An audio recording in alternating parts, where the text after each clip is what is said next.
You're listening to the Platte River Bard.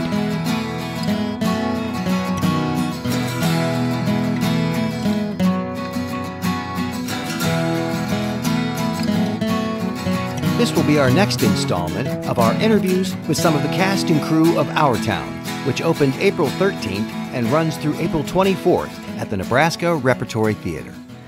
Our guests today are Craig Woerz, who is the composer of the score of Our Town, and Charlie Alterman, music supervision and arrangement. Craig Woerz is the managing partner of MediaStorm and is a pioneer in the music and media business. He has been recognized by Ad Age as a media maven for building one of the most successful companies in America, and he also writes music for various artists. Mr. Woerz first wrote the score for Our Town with director Feinsod while attending Trinity College in Hartford, Connecticut, and has made revisions to the score for this production of Our Town. Charlie Alterman most recently served as music consultant and vocal coach for the NBC series Zoe's Extraordinary Playlist and the Roku original movie Zoe's Extraordinary Christmas. His Broadway work includes being the music director for the Tony Award-winning revival of Pippin, as well as the Broadway productions of Next to Normal, Godspell, and Martin Short, Fame Becomes Me. Mr. Alterman's other Broadway credits include associate conductor for Legally Blonde. He has toured the U.S. and Canada with his work. We hope you'll enjoy hearing the stories of each of these talented artists as much as we did.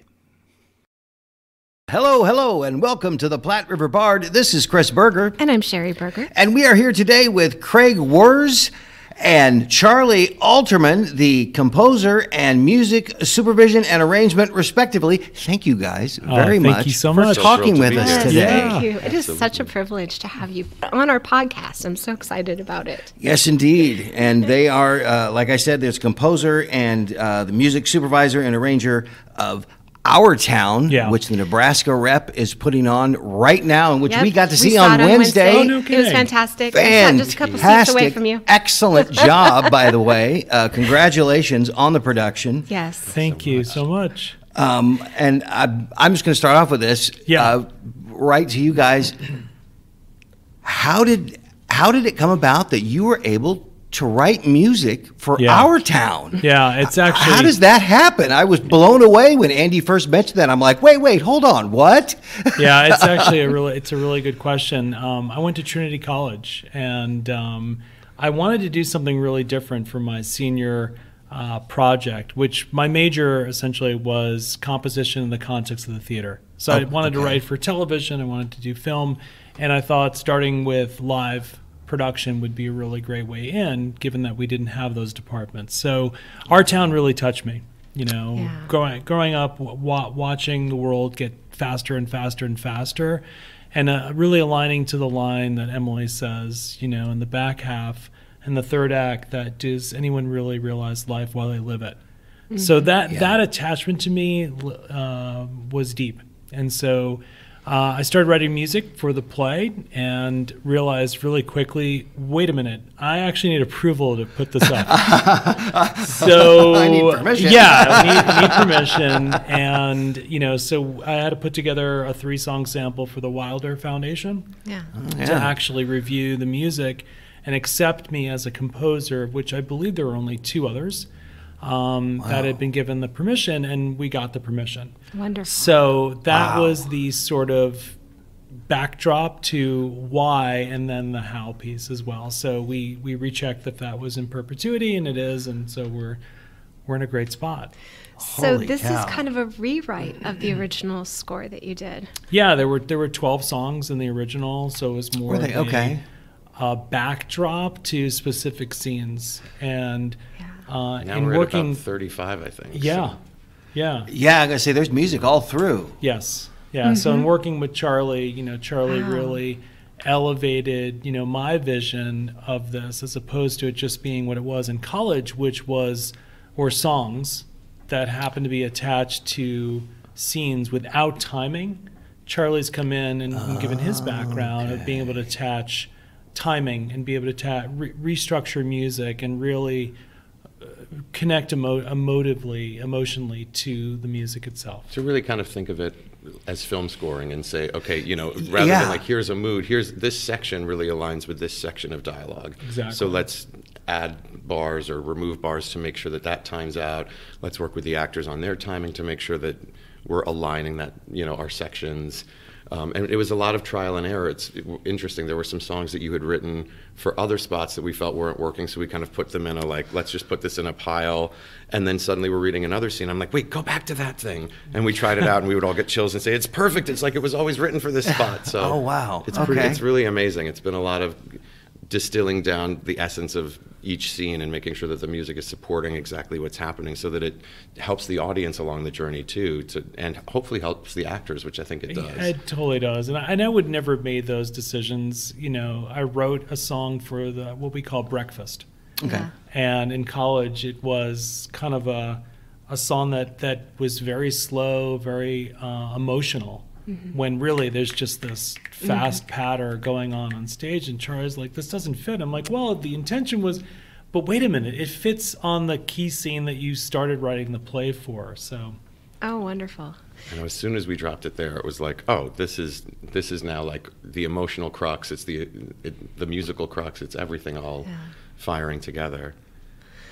So you don't normally do this kind of thing. Then you're busy with other things. Yeah, usually. It's funny. I would call the music for me a bookend in terms of my career. So I started in music, and I was in a band for 17 years, touring for 7 of those years as a writer and a pianist in a band that went Maine to Georgia Wednesday through Sunday. Oh, wow. And then wanted to have a family. Sounds fun, actually. Yeah, it was great fun. Sounds great like a lot of fun. And so I put writing pop rock music to the side and went behind the scenes and started a media and marketing agency promoting TV shows and film, and stayed attached through shows like Glee and American Idol, and got to kind of be a behind the scenes person in entertainment. And then when I got a phone call from Arthur Feinsod, the director, to say, hey, maybe we should put this back up.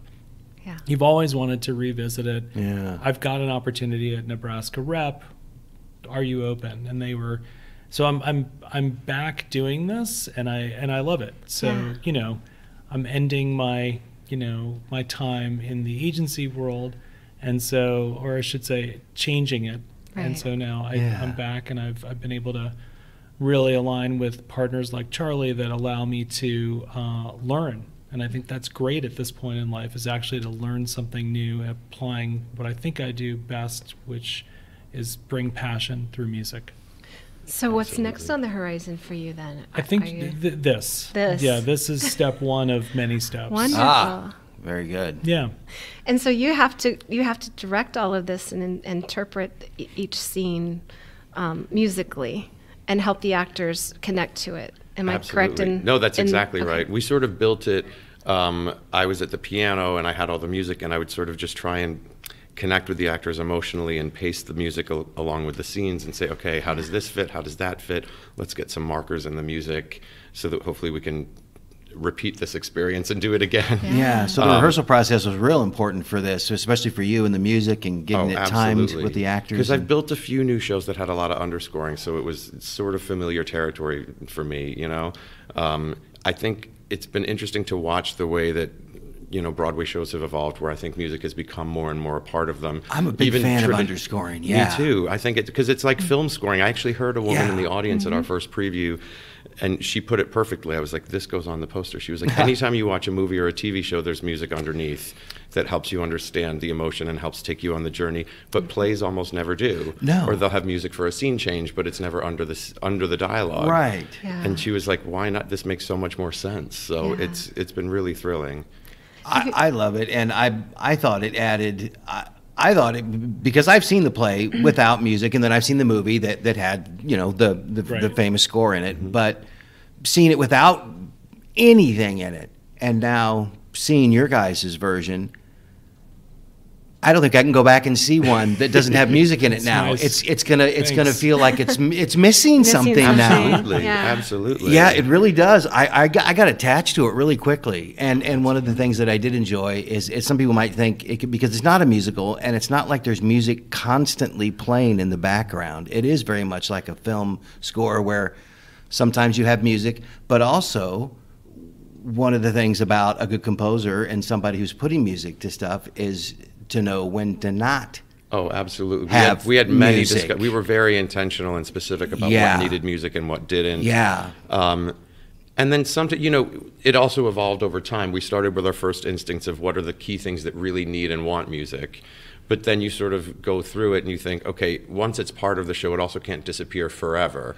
So there were huge chunks of the show that initially didn't have music, and then we're thinking, our ears have adjusted to hearing the music. You so wanna hear it, yeah. It's sort of the analogy I used was legendarily Jerry Zaks, the director, would sit in the back of the house in previews of his shows, and he would, with a stopwatch, and he would time the amount of space in between laughs. And he was like, we've gone too long without a laugh. We got to find a joke on this page, when he was doing comedies. Oh, wow. And it's not exactly the perfect analogy, but it's a similar phenomenon here where it's like, okay, if we typically don't go more than 2 or 3 pages without music, then let's find a spot in this next section that could use, even if it's just a little something, Just a little. which is where we came, so sometimes things were less, heartfelt emotion, but it might just be an awkward emotion, or it might be, here's a bunch of information. So here's just some little like newsroomy kind of like, you know what I mean? Yeah, underneath. yeah. So we found the spots to kind of pepper it with life. But that was a really exciting part of the exploration as well. And not putting music in just to have music. Exactly. I think that's that's kind of where for me in terms of the learning process of being attached to something, revisiting it, and then kind of revisiting it with new eyes, but also a new partnership when working with Charlie is like, well, wait a minute, why? If you can't answer the why, why does this go here? Yeah. Then it probably shouldn't. And so that's very disciplined because it's doing everything with intention. Exactly. Yeah. We would get in discussions sometimes where I was like, I don't know about this string line here. I think it's going to be too big under the scene. And Craig's like, but I love it. Listen to it. I'm like, let's do it with the dialogue. And then he's like, oh yeah, you're right. It's too much. Yeah. Charlie played 12 characters, by the way, reading in. Sitting there reciting all the lines and playing everything all at the same time. 100%. Trying to time everything out. Now, you've had quite a bit of experience. More recently, of course, you worked on TV on Zoe's Extraordinary Playlist. Of course, we're talking, when I say you, I mean Charlie. Of course, you can't see me gesturing to him right now, but I am gesturing to Charlie. And of course, you've done a lot of stuff on Broadway. You've been the musical director, and I had some friends who saw this, actually, and they went on and on about it. Musical director for the revival of Pippin. Oh, which was so phenomenal. Which is actually where Craig and I met. Oh, and you guys met on Pippin. Yeah.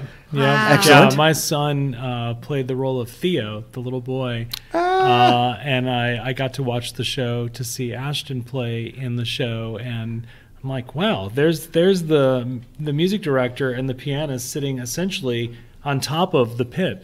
We had a really strange setup there because it was a smaller theater than they wanted, but it was kind of all that was available. So they just were like, we got to come into Broadway. So there's a pit.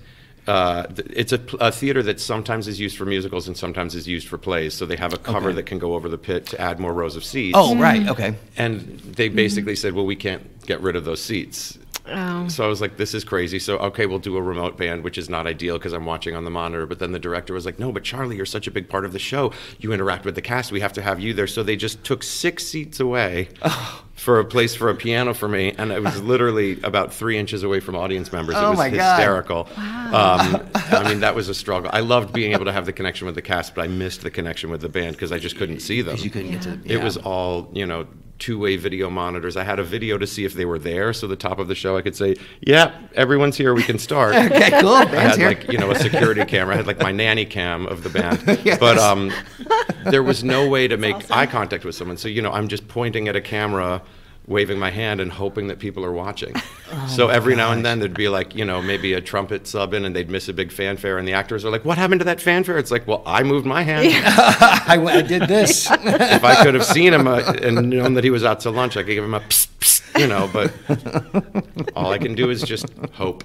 So That was awesome. Intense. That was intense. But that was a great experience, that production. And that show had a ton of underscoring, which was not in the original. Diane Paulus, the director, really was interested in keeping music throughout almost all of it. Yeah. So, and we built that over a very long rehearsal process. So that was really when I started gaining experience with this world of putting underscoring under things and trying again and talking about the intention of the scene and marrying it with, you know, putting pauses in the music where there's a pause in the dialogue. And, you know, another thing we talked about too a lot was kind of unlocking how the scenes work in terms of the actor experience. Sometimes the music shifts and that's the drive. Sometimes the music comes in and we know that that's their heart starting to do something, and then the line becomes the expression, and sometimes the line changes the scene and then the music has to follow. So I tried to be very specific with us about those moments and, you know, making it all line up. Have you ever done anything quite like this before?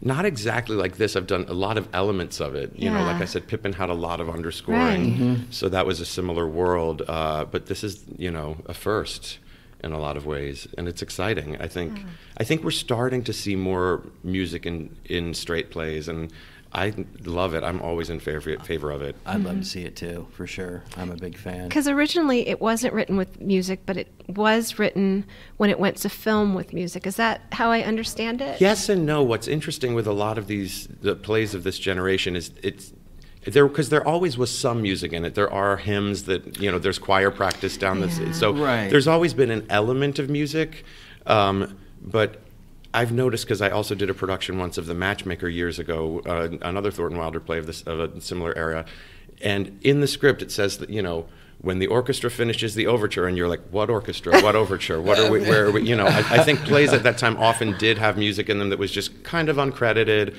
kind of, you know, and there's a reference like the Harmonia Garden scene, and then the roving violinist comes in with the song, as the orchestra changes to this new song, and it's what violinist, what song, where is this music? Oh, wow. Okay. Who wrote it? How do we get it? So now it seems like any production that's doing The Matchmaker either scraps that or has to hire a new composer and figure it out anew. So it's not totally new, but I'm guessing it wasn't throughout in the way that we've put it throughout. It wasn't film scoring. It was little moments and bursts of music, and probably very bored musicians in the pit with a lot of time on their hands to just sit around. But how bad that is for them to kind of go uncredited if they did do a good job. Correct. I mean, you never would know. Although I've noted, I think credits in general have evolved. It's like when you watch movies from the 40s and it's, you know, 30 seconds at the end, and it's basically the cast, the director, the cinematographer, bye. Yeah, that's it. Yeah, that's now we have, you know, a 5-page scroll, and you know the name of one driver who worked one day to pick someone up at the airport, and they've got to have their name on the credits. They get a credit. You know? Yep. Everyone's listed except, of course, the musicians who play on it, but that's another story for me. Yeah, and then there's that part. That's true.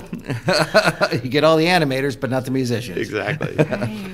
Well, we got to see this, like I said, on Wednesday, and for my money, I think you guys really just nailed it with the music. I think it, as far as the marriage of the play and the music together, I was talking with Sean a little earlier. It didn't feel like everything felt like it went together. It didn't feel like, oh well, they added this, you know, or whatever, or everything. And like you said. And I'm a bit of a soundtrack nerd, so I'm sensitive to this stuff, and like you said, sometimes the lines will drive the music, sometimes the music drives the feelings, sometimes it's both together, and it's so well done is what I'm trying to say. Wow, so very nice. Well done. And I would say too, and I'm a giant soundtrack nerd who listens for this stuff. That. So that's amazing. Thank you. I really appreciate it. It really means a lot because you really know what you're talking about. Yeah. I will say working with the cast was invaluable too, because we worked a lot in a vacuum in New York. You know, with me reading 12 parts and having ideas, and this is what I think it is, and calling the director and saying, okay, get on FaceTime with us and let's try the scene, and are we doing the right thing here? But as soon as we brought, you know, real live actors into the room, and we could bounce ideas back and forth with them and make sure that it was all working in harmony, because ideally, you know, we would say this to the cast too, it's like, this should always be helping your process as an actor in the scene, and if it's ever not, flag it and we'll change it, you know? Because it should never feel like, as an actor, you're fighting with the music. It should always feel like the music is enhancing what you're already doing, or or fueling you, or giving you something to work with in the scene. And that perspective is not something you're guaranteed with the director to have a full support of. And I think Arthur's just been, from the beginning, he's just been an open book to accomplishing his vision of this play, but it's so open to everything, literally. I mean, he didn't know Charlie. He knew me. Okay, right. And, all of a sudden, Arthur has been just this, he wants the best for what is the sort of the common outcome of what you just said, which is it felt right. Yes. And he's so been a beautiful he's collaborator, been very open to ideas, very, and not afraid to speak his mind about what he loves and what he doesn't love and what's working, but really smart and insightful. And I mean, he's like a scholar about this play. I think he knows more about our town than almost any human being alive. So. Yes. Yeah. We spent some time with him. We got to spend some time with him. Good Lord, I think we got to talk to him all afternoon about Thornton Wilder. So you knew Arthur first, right? Yeah. You knew Arthur, and then Andy Park had worked with Arthur. That's right. He's the link. So okay, and then you knew him. So that's how that all worked. Yeah. Okay. Yeah. Awesome. How we all came to be in Absolutely. Lincoln. Yeah. Absolutely. You find great people. You run, a notion by them, and it's just been a connected way of working. And I think that's been, just awesome. And again, none of these are guaranteed to work. I mean, Yeah.